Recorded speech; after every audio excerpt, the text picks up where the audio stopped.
UNM has seen an increase in trolling due to more online learning and working. In addition to posting racist, sexist, or overtly sexual materials on social media, we're also seeing bombing on learning and working platforms with harassing words and photos. This type of trolling has absolutely no place at UNM. Don't engage with trolls, and please report any such behavior you might see. Hey there, Lobos. How's it going? We miss seeing you around the quad. Today, we're here to talk a little bit about IT security and specifically thinking about the unfortunate occurrence of doxing and trolling that has happened to some within our community.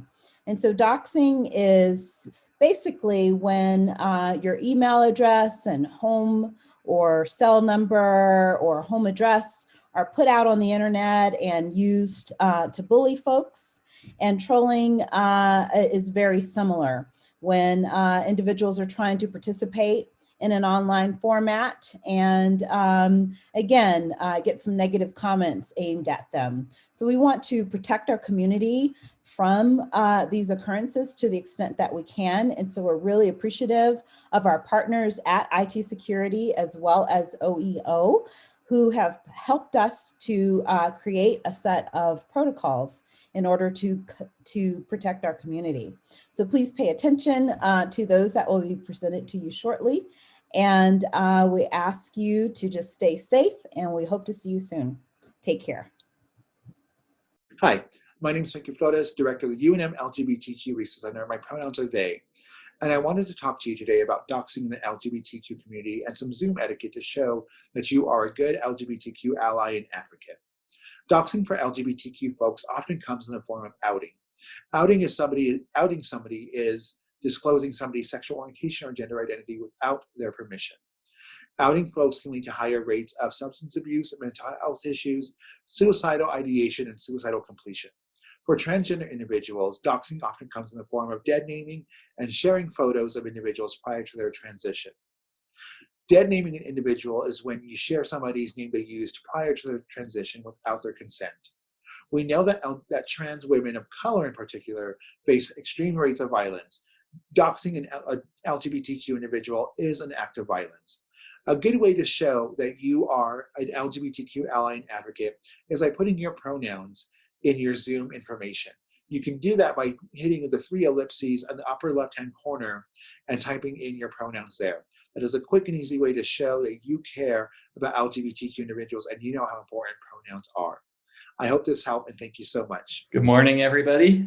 My name is Elisha Allen, and I'm Director for Academic Technologies here at the University of New Mexico. And I'm really pleased to be here with a bunch of great coworkers and leaders at UNM who've been doing a lot of thought around the topic of how we keep our campus safe, how we protect the safety and security of our students, especially as we've moved into this world that's more online and maybe more open and accessible to public and sometimes bad actors. So with that, I'd like panelists to introduce themselves and we'll get started. Hi, everyone. I'm Asada Zarai and Vice President for Equity and Inclusion. Thanks so much for joining us today. Hi, my name is Rob Burford. I'm the Director of Compliance here on main campus and excited to see everyone here today and hope you all learned something about trolling and doxing. Good afternoon, everyone, and welcome to the National Compliance Week Speaker Series. My name is Francie Cordova. I'm the Interim Chief Compliance Officer for University of New Mexico. Good afternoon, everybody. My name is Frankie Flores. My pronouns are they. I'm the Director of the UNM LGBTQ Resource Center. Hi, I'm Dean Bernardone. I'm Associate Director with Academic Technologies. My team focuses on media and collaborative apps, and we manage the Zoom application, for example, for the University of New Mexico. Hi, I'm Jeff Gasaway. I'm the university's Information Security and Privacy Officer. Thank you for joining us.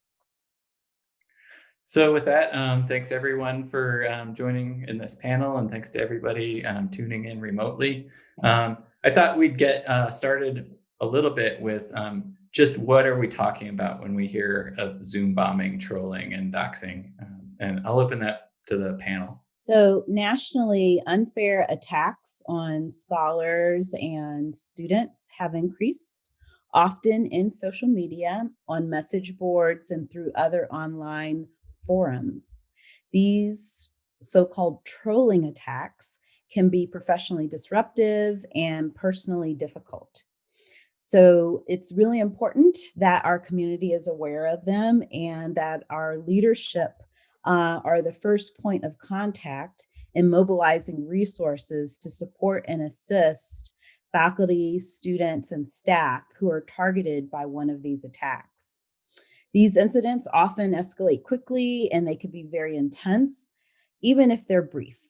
And so time is of the essence so that we can respond appropriately, both in the moment if they occur during a webinar and in terms of the fallout afterward. Thank you, Dr. Sarai, for that introduction. And what are the risks to communities and individuals with these online attacks for the panelists? I can start actually. So for LGBTQ individuals, some of the things that we've heard with Zoom bombing is people entering in conversations and using homophobic, transphobic language. Doxing and trolling for LGBTQ individuals we can see it in a couple of different ways. One way that we see it is with people dead naming trans individuals. Dead naming is when you use an individual's name that they used prior to their transition. We also see people using images of folks prior to their transition, which can really trigger some real gender dysphoria. And we know that suicide rates for LGBTQ folks are already extremely high, but when this happens, it exacerbates that suicidal ideation and potential suicidal completion. Also, it's important to remember that a lot of times Zoom trolling and doxing can actually lead to people being outed, and with people who don't, with families that don't know, especially in the era of COVID, right? We have known that students have been kicked out of their homes. And so we are having people who are being unsheltered during an era of COVID when they're supposed to shelter in place. So it becomes very dangerous and very violent for individuals.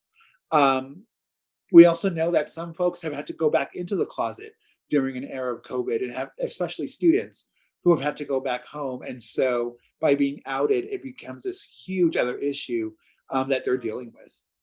Thank you. That seems to be some severe impacts on communities. And now with racial attacks being at an all-time high in our nation, what else are we seeing out there in terms of Zoom bombing, trolling, doxing at UNM?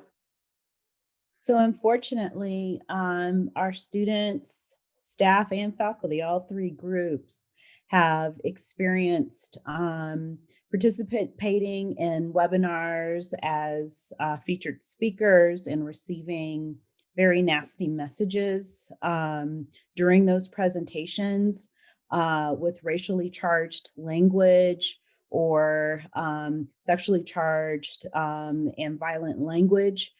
And what it does, we're in the process of really trying to enhance a sense of belongingness, especially among our students on campus.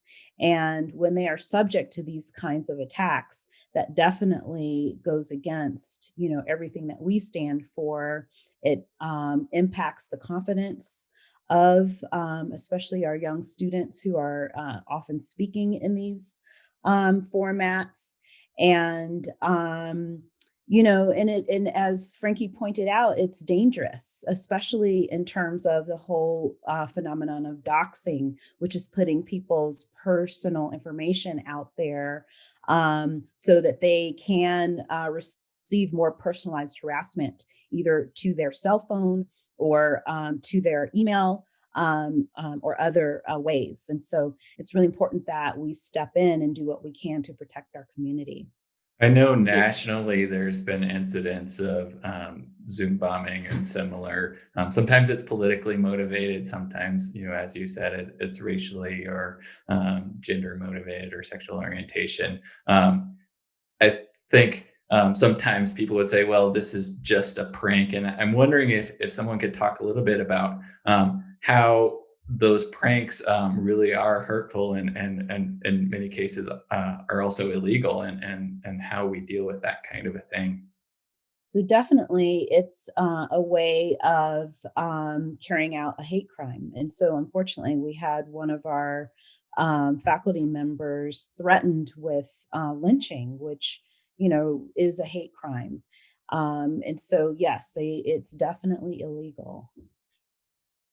And some incidents of severe sexual harassment, including exposure of body parts, indefinite specific targets against specific people, which of course can also be illegal. So very impactful and illegal, both Well, ways. and even threats of violence, right? And I mean, lynching is a violent act, and any kind of threat of violence, whether that's online or in person, is something we have to take very seriously. And I also would like to add that, we hear, right, that it's a joke, it's not that serious. But these macro and microaggressions that LGBTQ people in particular face wear down on you. And again, I think it's important to go back and just a stat I want to put out there. Suicidal ideation rates for lesbian, gay, bisexual individuals are about 5 times higher than the national average for heterosexual individuals. For transgender individuals, it is 41%. 41% of trans individuals experience suicidal ideation because of these so-called jokes. And so these jokes are a form of violence and need to be treated as such. So what is UNM doing to protect privacy, safety, and security of the Lobo community? Well, I think one part of that is definitely an IT role, and just making sure that we have safeguards in place to prevent unwanted behavior online. And in a lot of cases, that also comes down to making sure that the meeting hosts have access to good information and have the training and support and awareness that they need to be able to control those. Dean Bernardone has been leading that initiative for academic technologies and for IT.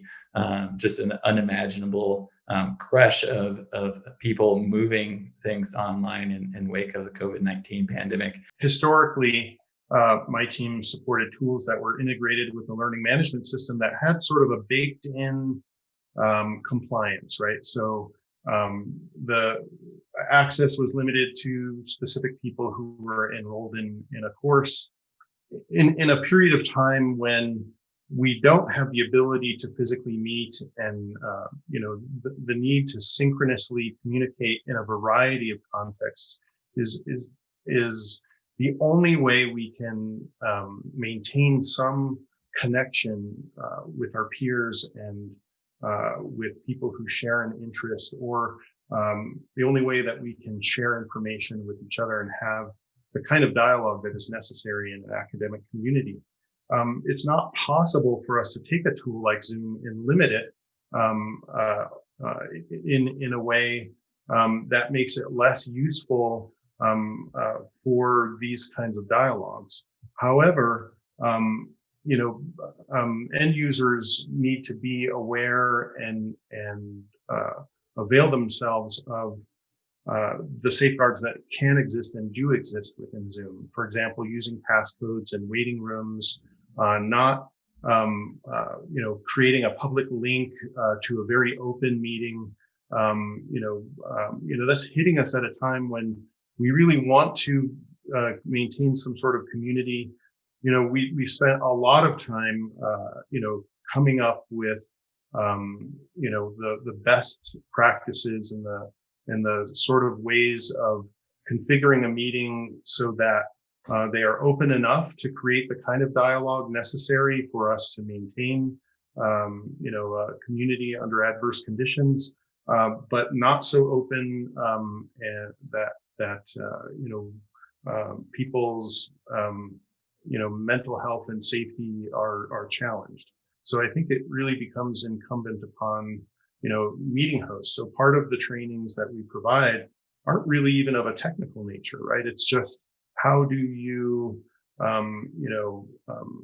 think about allowing people into these events, providing just basic training on how to navigate the user interface and quickly mute participants if something goes off the rails, or limit the ability to share. So many times it ends up being a very extensive conversation that we have to have with meeting hosts so that they can fine tune, what kind of experience they want people in the meeting to have, as well as adjusting their expectations. When people start having a larger meeting where they're posting a link on a website, it doesn't necessarily even occur to them that there's a danger or that this is a different kind of event. And I think that really this really has to be about awareness, because nobody wants IT to limit people's ability to communicate with each other. And we provide as much training as we can. And generally speaking, people who avail themselves of that really do have a positive experience. We have a service where we're scanning the internet and looking for people who have posted a public meeting. And then we'll send an email out, with some best practices, just in case they hadn't thought that through. We have some strategies, in place sort of during the meeting, really, that are really about having, some very aware and alert co-hosts. We call it the bouncer strategy, right? Just in the meeting, monitoring everyone's behavior. If someone, starts off in a direction that doesn't seem appropriate, moving that person into the waiting room before things get really out of hand.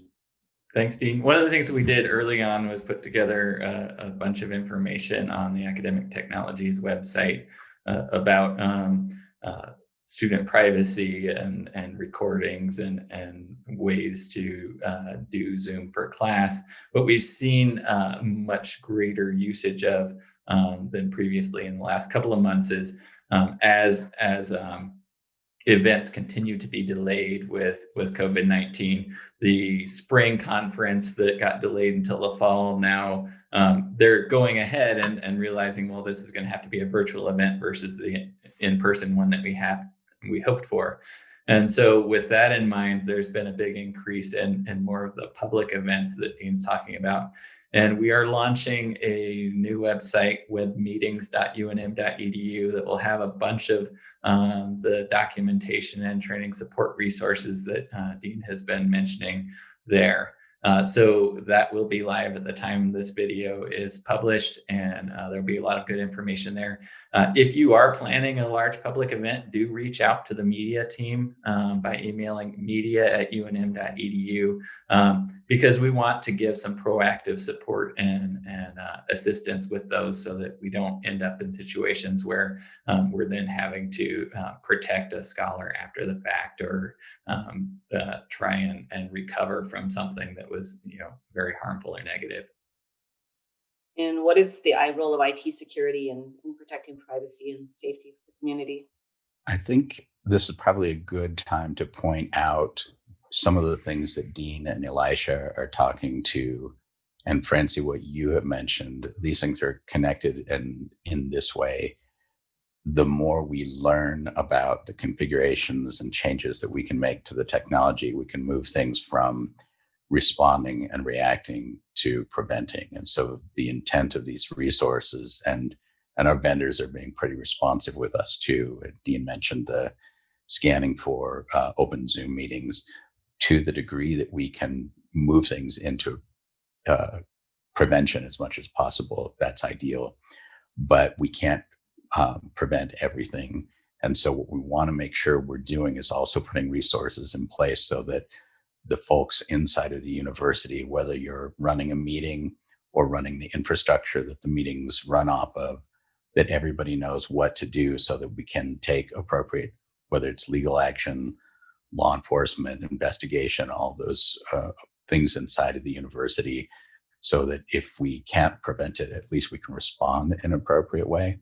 And so the public resources that Dean and Elisha are talking about, there are also internal processes that we're working to either document, completely communicate to all the people who need to know, or build new process where the other things just aren't working as effectively as we think they need to. Well, thank you, Jeff. And I think that's a good segue into, we talked about how this behavior is potentially criminal and also may violate our code of conduct, our discrimination policies, our respectful campus policies. How does UNM investigate incidents of Zoom bombing, trolling, and doxing, and where would someone report? Anybody that is suffering from a trolling or doxing attack, they can report that through our ethics point system. And where you can find that is on our compliance, UNM main compliance website. It's the first thing. You can either put a complaint in online or you can call the hotline as well. And then how we investigate that is we will send that out to the appropriate areas that might be that would review those, whether it's a sexual harassment issue, if it's a gender-based issue, we would send it to the right place to be investigated. Now, one of the things that was mentioned early on in this talk was about the legalities of these kind of things. And, people think immediately, well, that's illegal. Actually, some of this is, yes, it's very malicious, very harmful, but some of this information that's put out there is information that people are finding online. So one of the things that we'd like to let people know is really think about what you're putting out there as far as your phone numbers, your addresses and stuff, because what people are doing in a sense is then turning that information into, being imposter of somebody else. But again, as Frankie and Asata and others have mentioned, that is very harmful, even though they may be pulling information publicly that's available through other social media sites or just online, or they purchased information, because you can do that as well, to purchase phone numbers and things.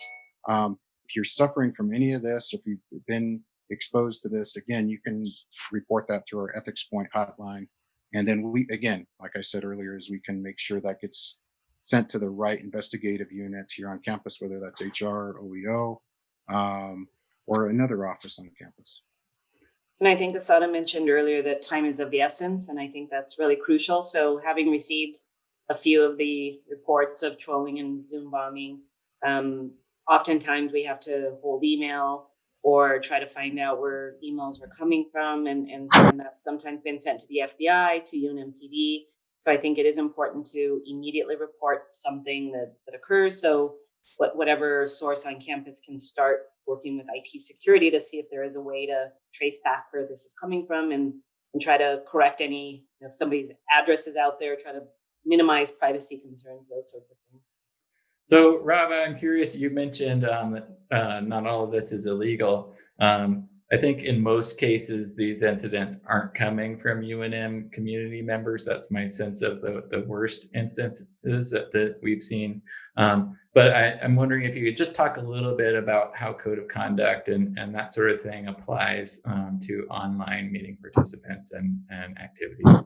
So as far as investigating these people that are involved in these, as Elisha said, some of these people may not be part of our UNM community. They may be participants from outside of the UNM community. What we would do is do our best to figure out who these individuals were.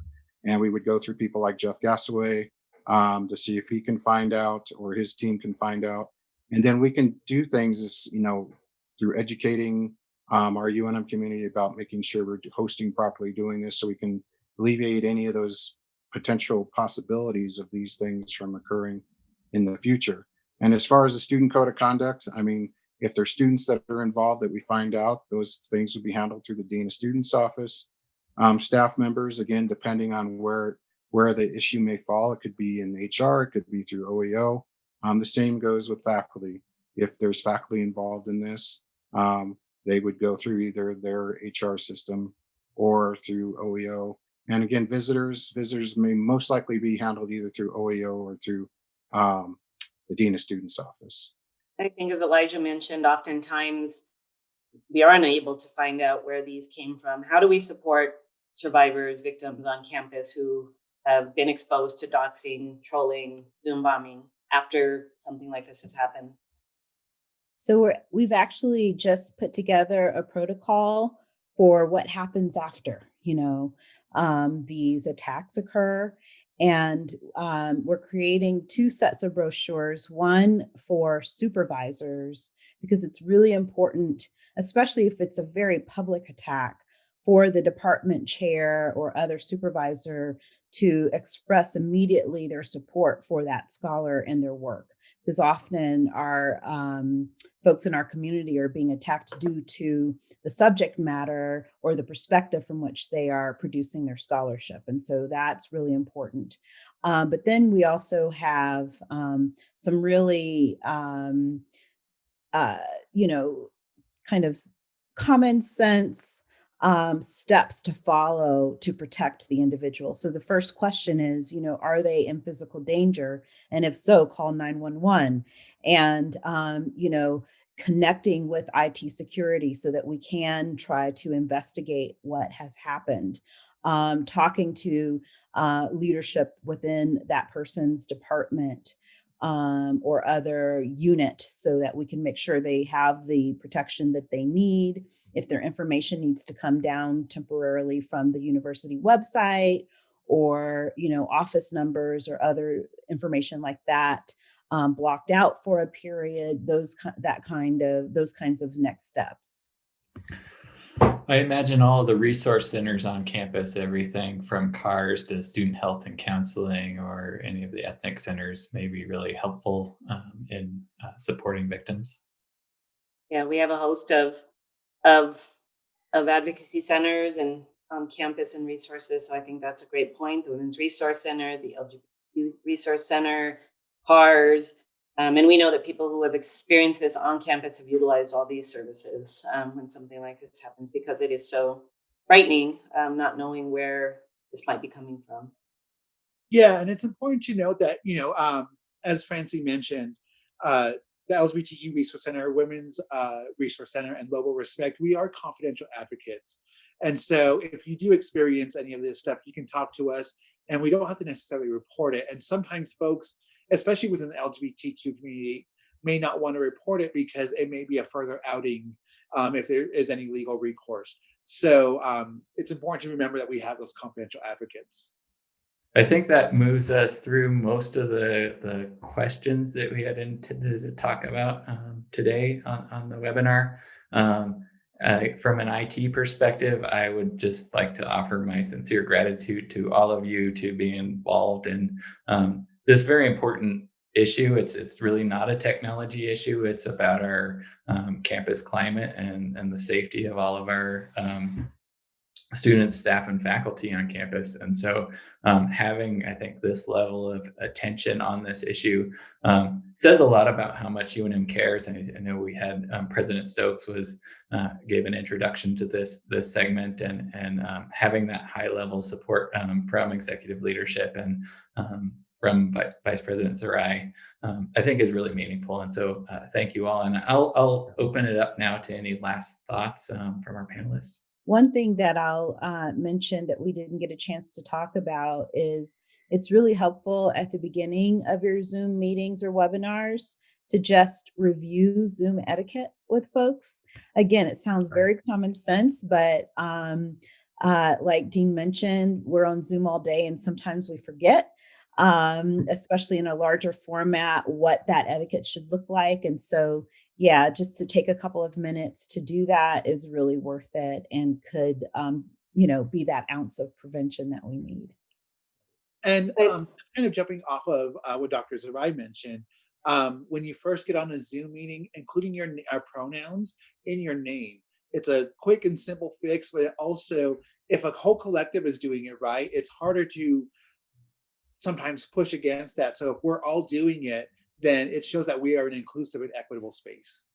One other thing I'd like to add is sometimes people forget this because whatever's occurring so insensitive or hurtful, that to make sure they take that moment to take a screenshot or do something like that so that it's basically becomes evidence per se. Because once you have that information, you can show what's been done, because I understand it can be very offensive and people want to delete it right away. But before you do that, take a screenshot or, whatever, if it's on text or however it is, just make sure you take that moment to do so prior to deleting that information. I'd like to just add to Elisha's thought. I cannot express to you how much I really appreciate a conversation like this coming from the community rather than coming from IT. It really is important that we support each other and that we form a community and we begin to express to one another what is appropriate and what is not appropriate, independent of what is legal versus not legal. You know, from a personal standpoint, I will say I'm very passionate on this topic. Freedom of speech does not allow us to burn a cross on someone's front lawn. And, you know, and it's just extremely difficult for me as an IT professional to lead this conversation and to share how I feel on this topic. Because if we allow conversation to cross the line and cause harm, and we know what that means, right? You know, it's not unclear, you know, where the boundary line is. We know that people are attempting to intimidate others or to cause them harm. You know, we as a community need to raise awareness and make sure that people who are victimized feel supported.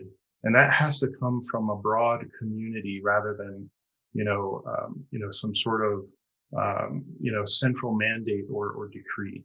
There just is no other way to go about doing this, in my opinion. And so thank you. I think I would just add one thing that's really important is to be mindful of the personal information that you post on social networking sites. Um, while technologies are really critical tools for us to remain connected to our communities, um, I think there's a balance to be had with what information we give out in order to participate in those communities versus how we help protect ourselves. And so being mindful of personal information that you might post in places that could be seen outside of your communities is a really important activity to be engaged in. Um, as Dean and Elisha and others have said, I'm also really grateful that we're having this setting the tone from the top conversation. And I look forward to improving things further through this dialogue. So thank you.